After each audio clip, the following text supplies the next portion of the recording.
It's the best video game ever created. Straight up. Does the carpet look darker all of a sudden? All of his co-workers were gone. No, I What guess could it not. mean? Stanley decided to go to the meeting room. Perhaps he had simply missed a memo. I love how they just have a door for new content over here. When Stanley came to a set of 2 open doors, he entered the door on his left. Yet there was not a single person here either. Feeling a wave of disbelief, No. Stanley decided to go up to his boss's office, hoping he might find an answer there. He poured it up the broom closet. He go back in. Coming to a staircase, Stanley walked upstairs to his boss's office. We're going down. Fuck that.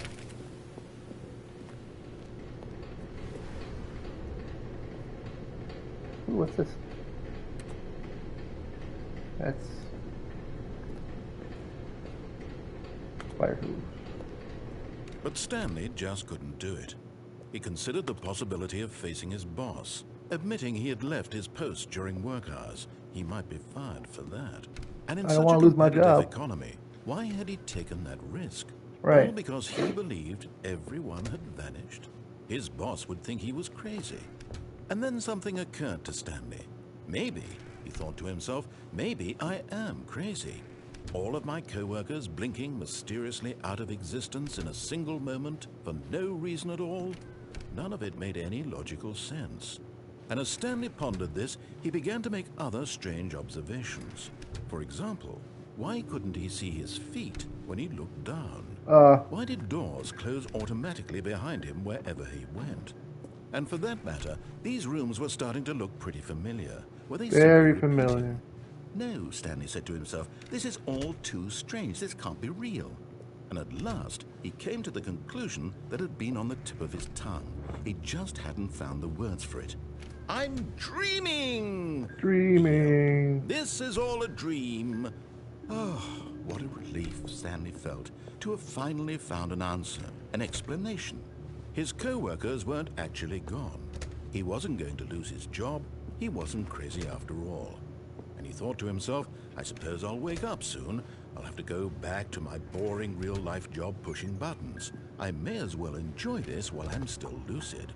So, he imagined himself flying and began to gently float above the ground. Whoa. Then he imagined himself soaring through space on a magical starfield, and it too appeared. It was so much fun, and Stanley marveled that he had still not dreaming. woken up.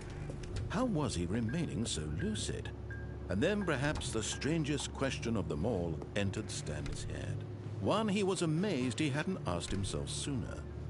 Why is there a voice in my head dictating everything that I'm Why is he doing and British? thinking?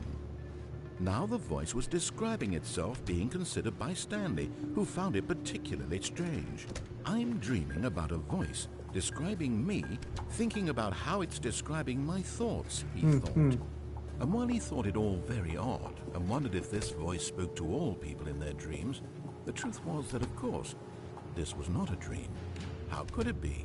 Was Stanley simply deceiving himself, believing that if he's asleep, he doesn't have to take responsibility for himself? Stanley is as awake right now as he's ever been in his life. Now, hearing the voice speak these words was quite a shock to Stanley. After all, he knew for certain, beyond a doubt, that this was in fact a dream.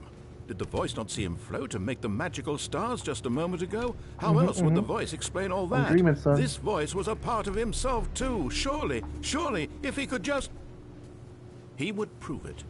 He would prove that he was in control, that this was a dream. So he closed his eyes gently, and he invited himself to wake up. Let's do He it. felt the cool weight of the blanket on his skin, the press of the mattress on his back, the fresh air of a world outside this one. Let me wake up, he thought to himself. I'm through with this dream. I wish it to be over. Let me go back to my job. Let me continue pushing the buttons. Please. Yes. Wake It's up, all Stanley. I want my apartment and my wife and my job. All I want is my life exactly the way it's always been. My life is normal. I am normal. Everything will be fine. I am okay. Wakey, wakey, Stanley. Ooh, a wall. We're in hell. Stanley began screaming. Please, someone, wake me up. My name is Stanley. I have a boss. I have an office. I am real. Please, I'm just real. someone tell me I am real. I must be real. I must be. Can anyone hear my voice? Who am I? Who am I? And everything went black. Poor Stanley. This is the story of a woman named Mariella. Mariella. Mariella woke up on a day like any other. She arose, got dressed, gathered her belongings, and walked to her place of work. But on this particular day, her walk was interrupted by the body of a man who had stumbled through town talking and screaming to himself, and then collapsed dead on the sidewalk. And although she would soon turn to go call for an ambulance, for just a few brief moments, she considered the strange man. He was obviously crazy. This much she knew.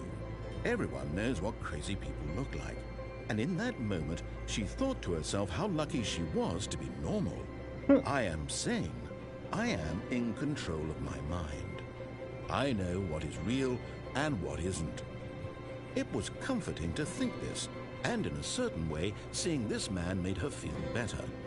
But then she remembered the meeting she had scheduled for that day. Meeting! Important people whose impressions of her would affect her career, and by extension, the rest of her life. She had no time for this, so it was only a moment that she stood there, staring down at the body. And then she turned and ran. God damn it. Left poor Stanley to die.